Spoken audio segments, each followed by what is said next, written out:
बांग्लादेशी घुसपैठियों को बाहर किया जा रहा है। 400 से ज्यादा करीब जो आंकड़ा अभी तक का रफ टफ है कि 400 से ज्यादा घुसपैठिए बाहर किए गए, डिपोर्ट कर दिए गए, जाओ बांग्लादेश जाओ। तो फिर उसको इस देश के आम मुसलमानों से क्यों जोड़ा जा रहा है? आपको ठीक लगता है? राजनीति करनी है इसलिए। देखिए, भारत में जो इस वक्त के हालात हैं, वो जो लड़ाई है वो लफ्जों की है। जो असम के मुख्यमंत्री हैं उनके अक्सर पेशतर बयान इसी तरह के आते हैं। वो डायरेक्ट इनडायरेक्ट नहीं, डायरेक्ट मुसलमानों को बनाते, निशाना बनाते हैं, किसी से छिपा हुआ नहीं है। आप नहीं, बिल्कुल अलग बात है। जैसे आप बताइए, मैं मौलाना मदनी का प्रवक्ता नहीं हूँ, ना ही उन्हें अपना लीडर मानता हूँ, लेकिन किसी की भी सही बात हो वो कह देनी चाहिए। मौलाना मदनी ने अगर कोई बात कही है, उन्होंने साफ कहा है कि विदेशी है तो उसको आप रिपोर्ट करो। आप किसी को संदिग्ध, किसी को विदेशी, किसी को किसी एक मजहब को निशाना बना करके कैसे लगा मजहब टारगेट हो रहा है? कैसे लगा मजहब टारगेट हो रहा है? सुनो ना आप, वो जिस तरह से मुसलमानों को गालियां दे रहे हैं, क्या कि मुसलमान, आप बताइए किसको टारगेट कर रहे हैं? मियाँ क्या गाली दी गई बताइए, क्या गाली दी गई है बताइए, परिभाषा बताइए मियाँ, वहां की आपने परिभाषा बताइए मियाँ। हाँ बताइए। भारत में मियाँ सिर्फ मुसलमानों को कहते नहीं कहते? बताइए। अरे भाई, भारत में बाकी जगह पर असम कितनी बार गए हैं? आजारी साहब, आपसे भी मैं यही सवाल कर रहा हूँ, असम आप कितनी बार गए हैं? उन्होंने जो बोला है, असम आप कितनी बार गए हैं? किराया दे दो, असम चले जाएंगे या नहीं गए? अरे क्यों नहीं है? क्या लेना देना? क्यों नहीं है? हम असम के मुख्यमंत्री को जानते हैं। अरे फिर वही बात है, मुख्यमंत्री की भाषा को जानते हैं। अच्छा, असम के मुख्यमंत्री जो वहां मदरसों को, जो वहां दीगर जगहें हैं मुसलमानों की, उनको किसी को बख्श नहीं रहा है। माने बिना रजिस्ट्रेशन के मदरसा चलेगा? नहीं, बिना रजिस्ट्रेशन के मदरसा चलेगा, कागज दिखाएंगे नहीं, टेरर लिंक होंगे तो क्या करेगी सरकार वैसे मदरसों का? भाई कुछ भी, अरे आप बताएं, 11 साल से नरेंद्र मोदी देश के वजीर आजम, अब आप मोदी पर चले गए, और 11 साल से वजीर आजम होने के बाद में घुसपैठिए है कहाँ? कैसे आए बताओ? क्या चाहिए? कहाँ से आए? कौन है घुसपैठिए? अरे तो हटाया जा रहा है ना, 11 साल में थोड़ी नहीं आ गए घुसपैठिए, पहले से बैठे हुए हैं। अरे 11 साल से क्या कर रहे थे ये? अच्छा, मतलब अभी हटा रहे तो आप पूछ रहे हैं, अभी तो मुसलमानों को अभी सरकार कह रही है कि हाई पावर डेमोग्राफी मिशन शुरू करेंगे, तो तरकीब नजर नहीं 11 साल से बैठे क्यों थे भाई? अभी आप ये मिशन क्यों शुरू कर रहे हैं? असम कभी गए नहीं, ना तारिक खान गए और ना ये आजारी साहब गए हैं, फिर भी कह रहे हैं कि नहीं, मियां मतलब मुसलमानी होता है, जबकि असम में मियां मतलब बांग्लादेशी घुसपैठिए, वहां की भाषा में, वहां बोलचाल में यही चलता है।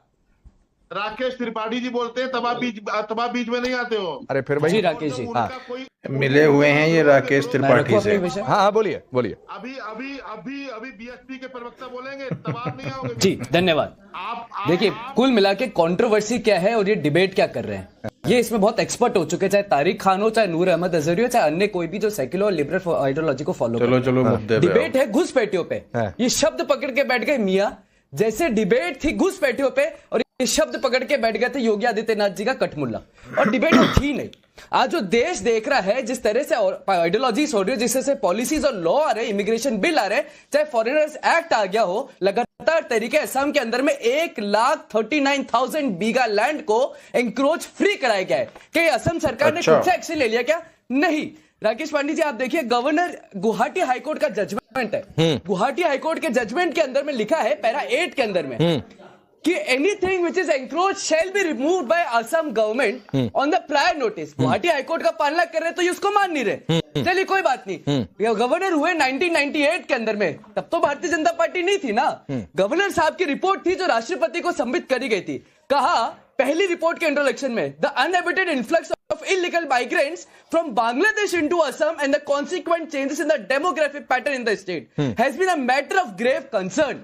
और conclusion में क्या कहते हैं consequences में? The dangerous consequences of large scale illegal immigration for Bangladesh, Assam and for the nation need to be taken into the grave concern.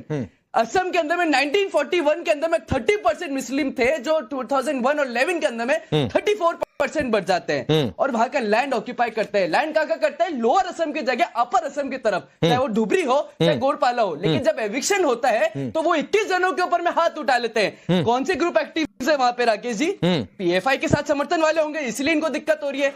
जमात मोहम्मद होंगे, इसलिए इनको दिक्कत हो रही है। बोलिए, या फिर HUJ, बोलिए साहब, दिक्कत क्यों है?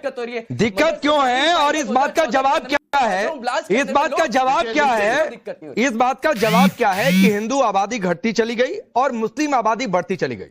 मुस्लिम आबादी बढ़े लेकिन भारतीय मुसलमानों की आबादी बढ़े तब तो ठीक है, वो अपने हैं, लेकिन वो आबादी बढ़ किसकी रही है? बांग्लादेश से जो घुसपैठिया है उनकी वजह से बढ़ रही है। क्या बात कर रहे हो आप राकेश भाई? यहाँ हमारे हमारे हमारे भारत में इतने खुफिया तंत्र हैं, इतने खुफिया विभाग हैं, फिर भी घुसपैठी आ रहे हैं। कहां से आप लोग इतना लंबा डाटा भी सुनाया इन्होंने, लेकिन इन्होंने एक बार ये नहीं बताया कि हमारे यहाँ खुफिया तंत्र कितने हैं, खुफिया विभाग कितने हैं, कहाँ है वो घुसपैठी, कैसे आ जाते हैं? बताओ तो देश को बेवकूफ क्यों आप बना रहे हो? अरे तो आप बताइए ना आजारी जी की संभल में आधार कार्ड कैसे के बन रहे वक्त जो हैं आबादी घुसपैठियों थी के? आपको मुसलमान समुदाय, अरे सर सुनिए ना, और डेमोग्राफी ऐसा नहीं है कि ऐसे ही बढ़ जा रहा है, साजिश रची जा रही है। वोट बिल्कुल। आपके यहाँ रोज कोई कहता है 4 बच्चे। नमस्कार दोस्तों, स्वागत है आपका डिबेट प्लस शो में। और आज की वीडियो जो हम देख रहे थे उसको होस्ट कर रहे थे राकेश पांडे। वीडियो था टाइम्स नाउ भारत का।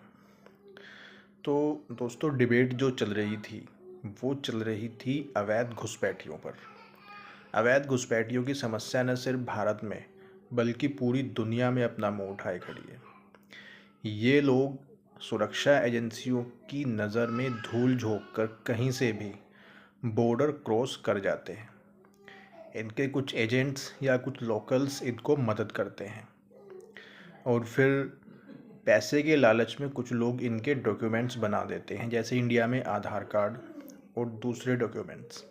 जैसे जैसे जांच आगे बढ़ रही है वैसे वैसे पता चल रहा है कि कुछ अवैध घुसपैठियों ने तो भारत में सरकारी नौकरी तक की है। आखिर कैसे ये लोग सिस्टम में घुसे? क्या उन लोगों पे कार्रवाई नहीं होनी चाहिए जिन लोगों ने इनकी इस काम में मदद की है? कार्रवाई होनी चाहिए, बिल्कुल कार्रवाई होनी चाहिए। अभी कितने बांग्लादेशी रोहिंग्या भारत में घुसे हुए हैं जो अवैध रूप से रह रहे हैं। अगर राज्य और केंद्र सरकार इनको बाहर निकालने की कोशिश कर रही हैं कानून लाकर, तो कुछ लोग ऐसे हैं जिनके पेट में दर्द होता है, वो चाहे धार्मिक आधार पर हो या फिर तुष्टीकरण की नीति के तहत हो, या फिर कुछ लोग बड़े ही समाज सेवी और ग्लोबलाइजिस्ट बने फिरते हैं। आखिर क्यों सुरक्षा एजेंसियां इनको बाहर नहीं निकालती हैं? क्यों इनको बाहर नहीं निकाल पा रही हैं? जैसे जैसे इनकी खोजबीन होकर इनको डिपोर्ट किया जा रहा है तो लोगों के पेट में दर्द हो रहा है। एक भाई साहब बोल रहे थे कि भारत में 11 साल से नरेंद्र मोदी की सरकार है तो फिर घुसपैठिए घुस कैसे गए? भाई जब बाहर निकल रहे हैं तो फिर आपको समस्या हो रही है। आपने बताया नहीं कि आपको क्या समस्या हो रही है। चलो घुस गए, वो तो सबको पता है। बार बार ऐसे वीडियो बॉर्डर से आते हैं पश्चिमी बंगाल से, जहाँ पर घुसपैठिए कहीं पुलिया के नीचे से घुसते हुए नज़र आ रहे हैं, तो कहीं तार जो बाढ़ की हुई है उसके ऊपर से कूद कर। ये तो सर्वविदित है, ये बताने की ज़रूरत नहीं है। हर फुट पर, हर 100-200 गज पर आर्मी नहीं खड़ी की जा सकती। लेकिन सवाल उन लोगों पर उठता है जो इनको बैक एंड करते हैं, इनको समर्थन करते हैं, पैसे लेकर इनके डॉक्यूमेंट्स बनाते हैं।